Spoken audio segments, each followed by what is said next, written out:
अजितदादांना बहुतेक विसर पडला असेल या पक्षांतरामुळं. त्यांना काही माहिती नसेल, ते माझ्या मंत्रिमंडळामध्ये उपमुख्यमंत्री होते. महाराष्ट्राला स्वातंत्र्य मिळाल्यापासून खरं म्हणजे हा विषय चर्चेमध्ये आहे. पहिल्यांदा कोल्हापूर संस्थानामध्ये शाहू महाराजांनी 1902ला मराठ्यांना 50% आरक्षणामध्ये समाविष्ट केलं होतं आणि त्यावेळेपासून मराठा समाजाला मागासला समाज म्हणून संबोधलं गेलं. पण 1947 साली संविधान आल्यावर परिस्थिती बदलली आणि SC/ST आरक्षण मिळालं. नंतर आपण OBCच्या करता आरक्षण दिलं, पण त्यामध्ये मंडल आयोगानं मराठा समाजाला काही OBCमध्ये समाविष्ट केलं नाही आणि त्यामुळं आपल्याला काही आरक्षण मिळू शकलं नव्हतं. पण जेव्हा मी मुख्यमंत्री झालो तेव्हा मी हा प्रश्न हातात घेतला पहिल्यांदा 50 वर्षानंतर, आणि ते माझ्या मंत्रिमंडळात होते, त्यांनीही तो निर्णय घ्यायला मदत केली होती, हे मान्य करावं लागेल. भुजबळही होते. पण आम्ही जून 2014मध्ये पहिल्यांदा मराठा समाजाला 16% आरक्षण, अतिरिक्त आरक्षण देण्याचा निर्णय घेतला. त्या निर्णयानुसार अध्यादेश काढला.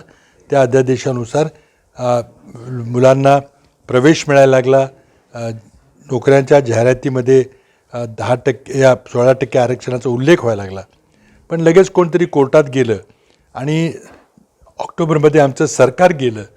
जे देवेंद्र फडणवीस यांचं सरकार आलं, त्यांनी मात्र कोर्टामध्ये या केसचा पाठपुरावा केला नाही, जो करावा, ज्या ताकदीने करायला पाहिजे होता. खरं म्हणजे कोर्टाला आणखी मुदत मागायला पाहिजे होती. त्यांनी आरक्षण त्याचा पराभव होऊ दिला.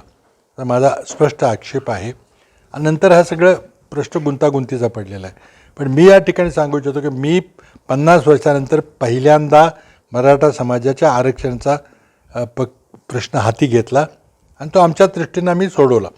आता त्यामध्ये काही त्रुटी असेल तर देवेंद्र फडणवीसांनी दुरुस्त करायला पाहिजे होत्या. पण 2018 साली देवेंद्र फडणवीसांनी जे आरक्षण दिलं ते फसवणूक करणारं आरक्षण होतं.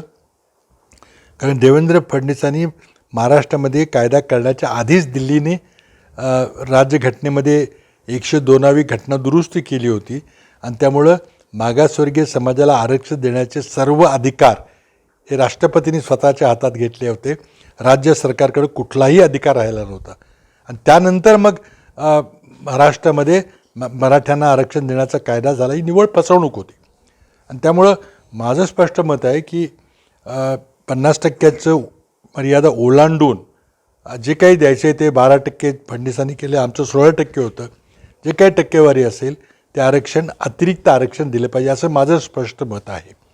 आता मुख्यमंत्र्यांनी तर फारच चुकीचा निर्णय घेतलेला आहे. मराठवाड्यातल्या मराठा समाजाचे 2 भाग केलेले आहेत.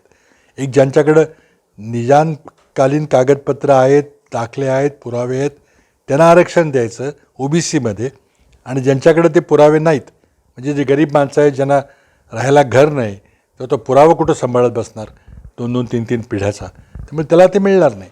आणि त्याचबरोबर मराठवाड्यातल्या मराठा समाजाला मागासवर्गीय आरक्षण दिले, मग पश्चिम महाराष्ट्रातल्या मराठ्यांनी काय घोडं मारले.